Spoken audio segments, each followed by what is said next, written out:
officially entered our back lot, the world is literally just around the corner. This is where we shoot the big stuff, the exterior scenes on a very, very large scale. These are some of our Metropolitan sets. This entire metropolitan area has been used for TV shows like 24, CSI, Ghost Whisperer, Chuck, and How I Met Your Mother, as well as movies like Changeling, The Prestige, Transformers, Spider-Man 2, Bruce Almighty, classic movies like Back to the Future Part 2, The Sting, Animal House, The Blues Brothers, many, many, many others. These sets were also used for upcoming movies like Captain America, The First Avenger, that comes out in July, and also the upcoming movie The Amazing Spider-Man, that comes out July 2012. That's shot here as well.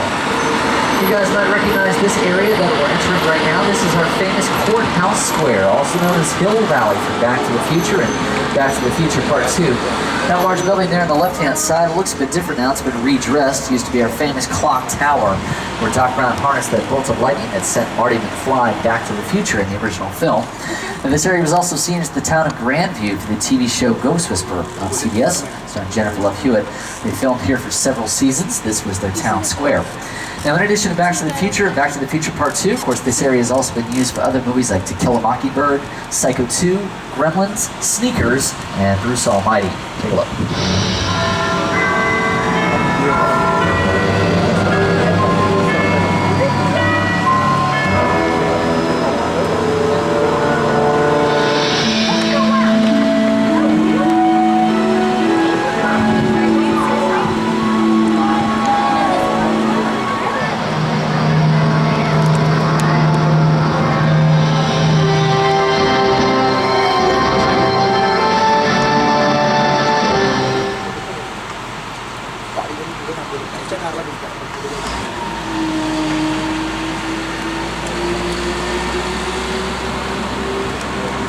A lot of these buildings here, they may look like they're made out of brick and stone, but they're actually just foam rubber and fiberglass. In fact, they're not even complete structures, they're what we call facades. There's the front and the sides of the buildings. Really well the camera will see, your imagination fills in the rest. The street that we're crossing right now, this is our famous New York Street. New York Street comes complete with some Broadway theaters, even this very old Macy's down there on the left-hand side, just like we moved 34th Street to Southern California. Also, be sure to take a look at the buildings around here as well. They're well over 50 feet tall, which gives the camera the sensation these buildings are as tall as the buildings in New York. Now, as we move from New York to another part of the world, I'm going to point out over here on the right-hand side, you'll see a large church. In order to give our filmmakers the most possible flexibility, the church was designed to be non-denominational, allowing us to film a variety of church scenes. It even comes with its own adjacent square, which can double as anything from a cemetery to a wedding set. This area here to your right can also double as a parliamentary building and is known as the square. Over here on the left-hand side, you'll see a large wall. It's painted with a mural on it. This will allow our filmmakers to create virtually any backdrop that they need or desire.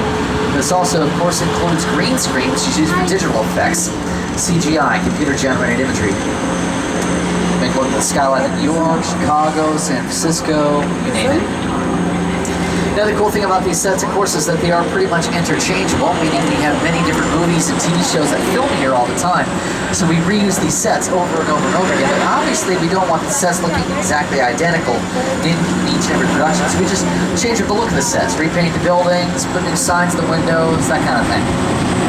Now, the creative design of these Metropolitan sets was supervised by none other than Mr. Steven Spielberg.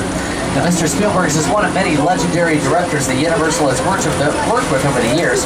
Another, of course, is Academy Award-winning director Peter Jackson. Peter? It's the original King Kong that made me want to direct movies. I saw that movie on TV when I was about 8 or 9 years old, and I wanted to become a filmmaker. I like films that just take you away from your real life and sweep you up an adventure. Kong literally does that. I mean, you're on board the ship, you're sailing to a lost island, you're encountering monsters and creatures from, prehistoric times. So I was thrilled when Universal invited me back to Skull Island, and it's great to have you along for the ride. Now, we have created this 3D immersive experience, so you're going to have your glasses ready. Don't put them on yet, but just have them in your hand because we're about to return to Skull Island.